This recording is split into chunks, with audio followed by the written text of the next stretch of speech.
په سیمه کې د ونې و خبرونو ته ستړي مشئ. زه نور آغا نوراني یم.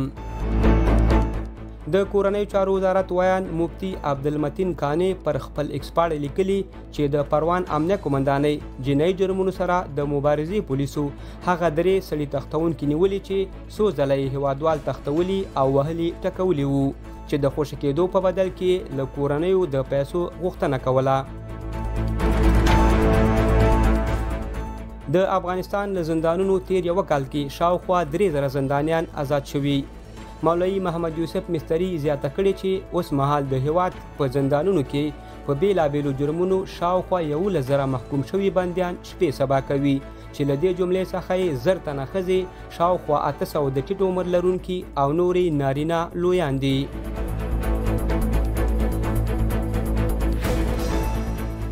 د بشر حقونو سار سازمان افغانستان ته د کډوالو د ستنولو له کبله پر جرمني نیوکې کړي دي.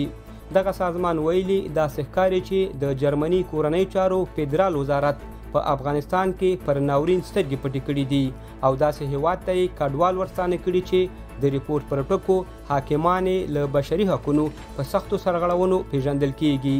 خلک پکې په عام محضر کې په درو وهل کیږي او ښځې په پراخه کچه له عام ژونده ورکې کړي دي.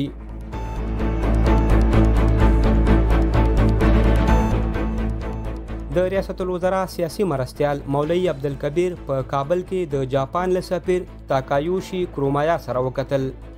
له ارګ څخه په خبره شوي خبر پاڼه کې راغلي چې کرومایا د دغې کتنې پر مهال په کابل کې د وروستۍ پیښې له امله د خپلې خواخوږۍ مراتب وړاندې کړل او دغه پیښه یې وغندله. کرومایا د نشهیي توکو پر وړاندې د اسلامي امارت جدي او اغېزناکه مبارزه وستایله او له افغانستان سره یې د جاپان د مرستو د دوام ډاډ ورکړ.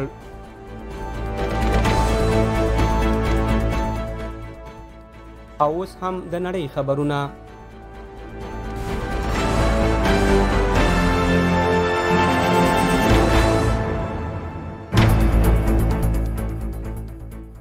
د اسرایلو لومړی وزیر بنیامین نتنیاهو په غزه کې د شپږو اسرایلي یرغمل شوو کسانو له وژل کېدو وروسته له زیاتېدونکي کورني او نړیوال فشار سره مخامخ دی.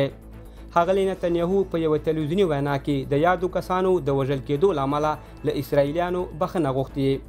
په اسرایلو کې له حماس سره د یرغملو کسانو د راخلاصولو لپاره د لسګونه زره کسانو لویې مظاهرې روانې دي.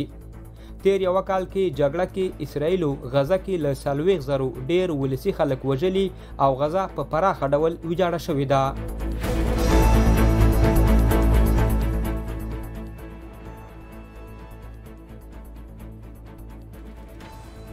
د خیبر پختونخوا ایالت اعلی وزیر علي امین ګنډاپور د وسلې او شرابو په تور په یوه قضیه کې د محکمې لخوا د نیول کېدو امر لغوه کولو لپاره د پلازمینې یوې محکمې ته عریضه کړې.